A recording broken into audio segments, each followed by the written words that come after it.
Hello, and welcome to a Skyrim thing. Well, it's really more of a general game design thing. We'll get there. It's a meme as old as Skyrim that we all end up playing stealth archers, but why is that? Why do so many people gravitate toward that playstyle, even without looking up a build guide or specifically trying to follow some meta? Basically, it's because Skyrim has a balance problem. Game balance is a game design problem that's been around since games themselves, and we're going to untie that knot, pull it apart, see what's happening in there, and discuss why game balance is important even in single player.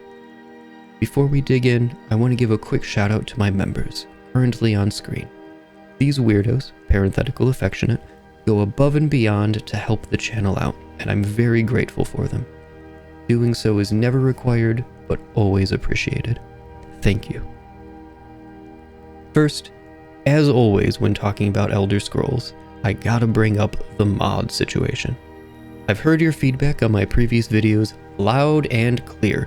You want me to use more mods and talk about them less, so I'm gonna use fewer mods and also talk about them less. So that's what this is. The list of what I'm using is on screen now, and also linked in the description below. The short of it is that they're all patches and UI UX fixes.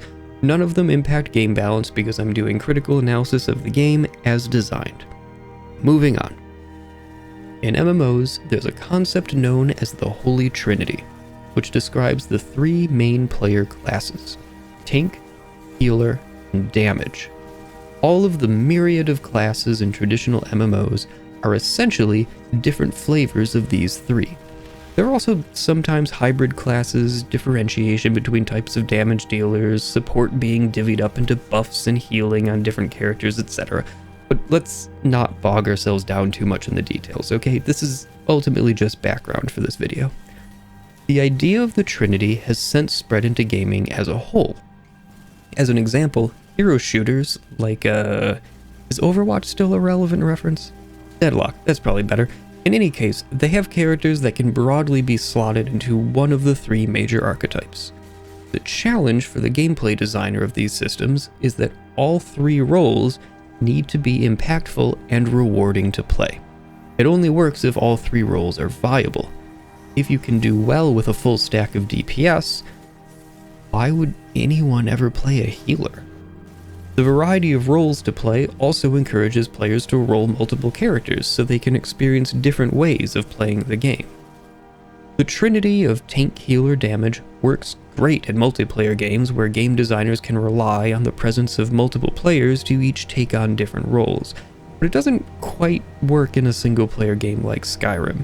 Now, sure, I could be a conjurer and or have a companion to serve a tank role to varying degrees of success, but companions have issues, and I'm not getting into them today, as this is about the individual player experience. Instead, Bethesda has gone with a different trinity for the Elder Scrolls games: magic, melee, and ranged. Before you comment, yes, I am aware of the words Missile and Marksman. This time I'm doing it for a bit, not just a nuclear-grade brain fart like it was the first time around.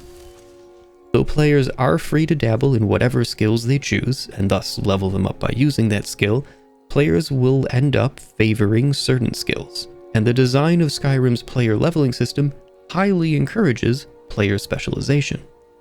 Skyrim, in perpetually seeking mass market appeal the likes of which have never been seen before, strays even further from the rigid class structures of Morrowind and its predecessors, and does away with the convoluted mess of systems that is leveling in Oblivion, presenting players with a system that is elegant in its simplicity. Just play how you want and you'll level up the skills that you use.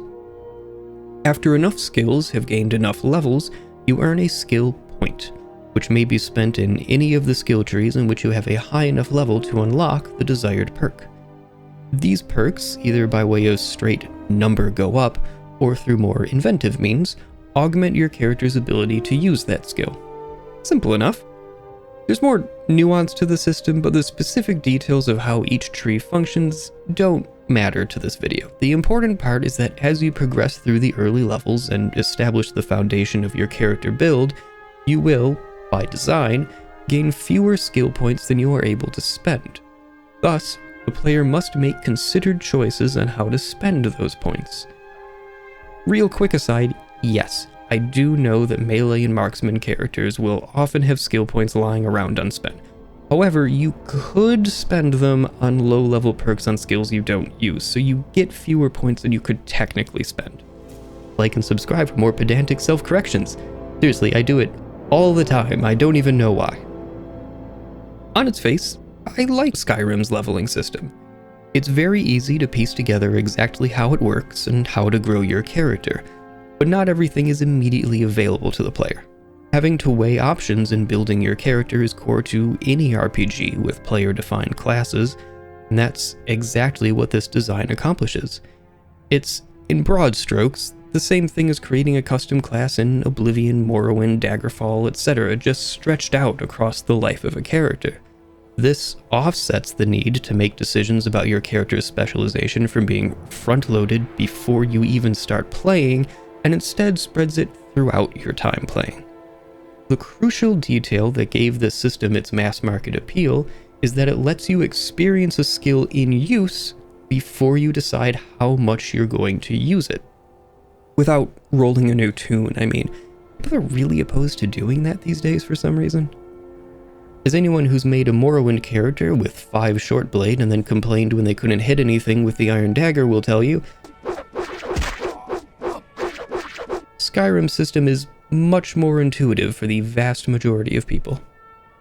And though this video is about Skyrim's ubiquitous stealth archer, the bow and arrow does not exist in isolation. There are other options for dealing damage, though the memes might have you believe otherwise. First on the list is magic. And I have to admit, it's the damage source I use the least. I've used it a lot. I just don't often roll mages because I don't find it very fun. By which I mean, I don't find it very satisfying. And it's worth digging into why that is. This isn't going to be a huge mechanical breakdown with spreadsheets and synthetic testing and all that jazz. I love a good spreadsheet. But let's be real, most players aren't going to be doing that. Yet, Stealth Archer is still a ubiquitous meme. So, it's mostly vibes then? Maybe a little bit of numbers, but nothing outside of the game. So why does magic not feel satisfying to me? It's kind of a nebulous thing to say after all, isn't it? To answer the question, I made a new character, 3 actually, and set out to use nothing but magic and alchemy. I figured being able to craft magicka restoration potions would be pretty handy. I ended up not making that much use of the alchemy skill, but I played a ton of this character, and I was well reminded of what I don't like about relying on magic as a damage source. The early game is rough for mages in Skyrim. Spells have stiff magicka costs and relatively poor DPS, and the skill point investments needed to get things up and running is significantly higher than any other playstyle. You will be starved of magicka during the early game, forcing the player to optimize their magicka efficiency or will die. If you're not able to burn enemies down before they hit you, you're pretty powerless against the bursty damage output from melee enemies. Not to mention that holding a flamethrower on a guy while he hacks away at you just feels really bad. Like, I get that's how games work. The player needs to take damage sometimes. My point is that this specific interaction feels terrible. Once a mage has been engaged by a melee enemy, there aren't really any options available to the player beyond just holding down the do damage buttons and hoping you can tank the damage better than they can. Not really satisfying. There's a couple spells in Illusion that can make an enemy flee, for example, but they cost a lot of magicka for a character already suffering from not having enough. Casters aren't totally defenseless though. The Alteration School of Magic hosts the Flesh spells, Oak Flesh, Stone Flesh, Iron Flesh, and so on. These spells increase the caster's armor rating without actually being armor. They're fine, but expensive, and both magicka and spell points to reduce costs are at a premium and are, frankly, better spent on destruction magic. Skyrim also introduced defensive wards under the Restoration School, which are an interesting idea, but using a ward comes with an opportunity cost. they have a charge time, are incredibly expensive to maintain, and modify your existing armor rating, as well as taking up one of your hands that could be used to output more damage. Wards just don't really make sense, at least not until endgame when you've filled your skill trees and the costs for everything are significantly reduced. Why would you use a ward to buff your high non-existent armor rating when you could spend less magicka and usually take less damage by simply burning the enemy down before they get to you? On top of wards and alteration spells, there's also the option to just bulk up on armor. Unlike Oblivion, there isn't a spell effectiveness penalty for mages running around in full plate, but the majority of loot with good enchants for mages is clothing. Now, you could invest in enchanting to move those enchantments over onto armor, but to be able to have equivalent strength enchantments on your mage armor, you're gonna need to invest a lot of skill points, and mages are already investing in multiple skill trees just to be sorta viable. Adding another on top was just never in the cards for my character. Skyrim also added dual casting, which seems like a great idea, but the math is odd. I did say there were going to be a few numbers, didn't I? I guess it's fitting that I'm bringing up numbers for the nerdy battle scholar archetype. For destruction spells, that is, the spells that actually deal damage, dual casting deals 10% more damage than if you just cast the spell twice, but it costs 40% more magicka. It does not take long before dual casting spells end up providing worse total damage output throughout a sustained fight, and this only gets worse as you level up and gain a larger pool of magicka to draw from.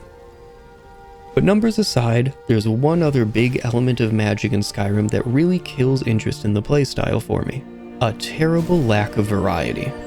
Some of this is just down to how the player gains new spells. Skyrim is a land opposed to magic for some reason, so relatively few shopkeepers even have spells available to purchase. If you aren't looking up what spells are available and where to get them, your total repertoire is going to be pretty limited. But even once you get to the College of Winterhold and purchase everything you can from the vendors there, you'll find that the total pool of spells still feels meh. In the old days, other Elder Scrolls titles that is, there used to be a ton of utility spells that made being a mage attractive. Cure disease, cure poison, levitate, fortified jump, the open spell effect. Bethesda has pulled a lot of non-combat utility out of the magic system through the years, and it's left magic in a strange place in Skyrim where the only school that feels like it's worth anything is destruction. And even destruction is sorta gutted. The School of Destruction used to include spell effects to drain skills and attributes, apply debuffs, and even directly damage the durability of the weapons and armor of your attackers, and these effects were worth using. Now, the school is Fire, Frost, and Shock. And let's be real, we're all just spamming fire spells because they deal the most damage for the lowest magicka cost. The UI just tells you that one, no fancy spreadsheets needed. Though, I will say, Shock's extra effect of damaging enemy magicka is pretty neat, a small saving grace for the playstyle since it shifts mage on mage battles into a different resource game than just who's got more red juice. Just unfortunate that there aren't very many magic wielding enemies in Skyrim, so the effect doesn't get to come out to play as often as I'd like. But one damage source that can be found in abundance among the denizens of Skyrim is hitting people real hard with a sharp piece of metal. That is, melee. So how do things look when we pick up the old sword and board? Skyrim has moderate to severe animation lockitis, and it's unfortunately liberally spread all over the melee combat system. Oblivion's melee combat feels floaty and insubstantial, with weapons sort of flopping about as you waggle your arm back and forth. It wasn't great, but Skyrim, to its credit, took a shot at making the melee combat feel significantly more impactful and weighty. Some of this is accomplished through animation work, but these animations are long and have extended recovery periods before you can take any other action, some of them even impacting your ability to turn the camera. Melee certainly feels like it hits harder than it did in Oblivion, but it also feels very stiff and unpleasant to use. Even so, it's reliable, accessible, and what could be more intuitive than hit enemy to deal damage? Melee weapons are simple stuff, with pretty limited nuance to discuss. There are two broad flavors, one-handed and two-handed, each of which has a skill tree, though it's worth pointing out that they're pretty similar to each other. Two-handed is slow, with animation locking in full effect, and leaves you extremely vulnerable to taking damage while you're attacking. The AI is quite happy to take advantage of your limited attack speed, and combat thus becomes a matter of who can tank more hits. Meanwhile, one-handed allows you much more flexibility. With one-handed, your attack speed is much faster, with a commensurate reduction in damage dealt, and this means that the animation locking that Skyrim is so fond of releases much sooner after attacks, allowing you to be more reactive during combat. Especially helpful given you now have a free hand for spells, or maybe a shield. And a shield is the natural option. It just feels right, even though shields in Skyrim are kind of strange. Blocking with a shield negates only partial damage, and costs the blocker stamina, though you're still able to block with 0 stamina. Blocking an enemy's heavy attack will cause them to stagger, opening them up for you to get a few free swings in, and shield bashing an enemy that isn't blocking will also stagger them.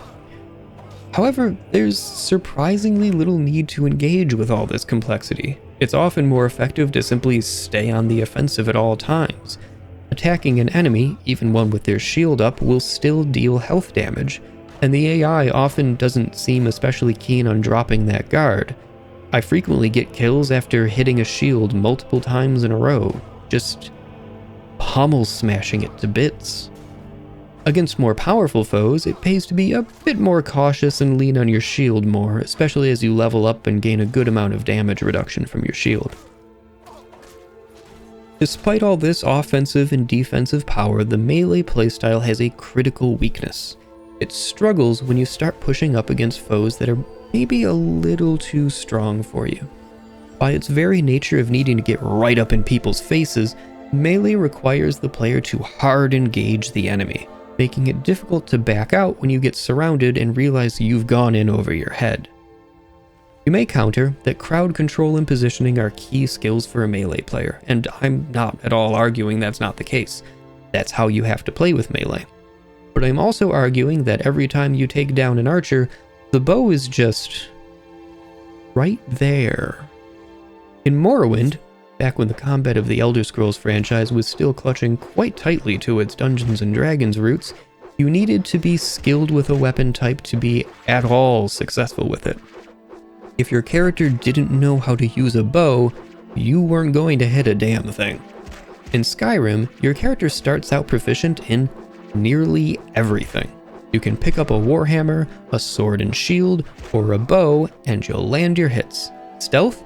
Just take off your heavy armor boots and crouch. You're successfully sneaking. Lockpicking? You don't need any points in that. Honestly, they don't become annoying until adept difficulty, and you can still get through those easy enough. These universal skills are always there for the player, requiring no specialization or expenditure of resources to be able to access them at their base level. The temptation is too great. You pick up the bow. You draw an arrow and knock it onto the string.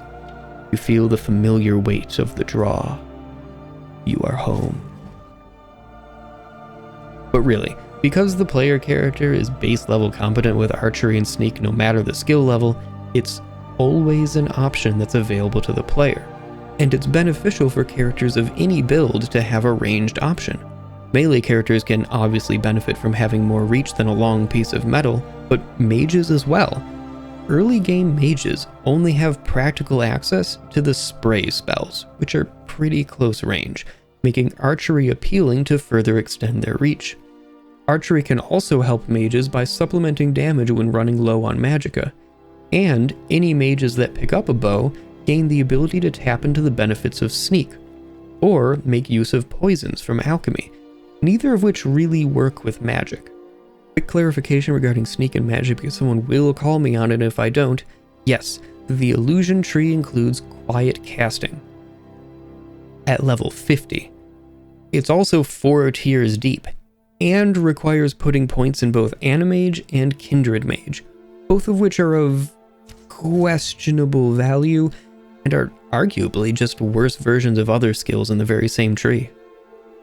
Even if you choose to take this perk, you're investing a lot of leveling effort and skill points into a tree that pure mages can't make very good use of, just to benefit a different school of magic. Or you could just pick up a bow and be able to benefit from stealth attacks with no more additional effort than pressing the control key. I could do a whole video about how the mage playstyle is a mess, but this is supposed to be about stealth archers, so I'm moving on before I have to establish my own railway line because of how far off track we are. So, what's the problem? Fundamentally, this is a game balance problem. Archery, especially when paired with stealth, is safer, easier, stronger, and has a lower barrier to entry than any other playstyle. It is the noob combo of Skyrim. The overcharged plasma pistol and M6D of Skyrim.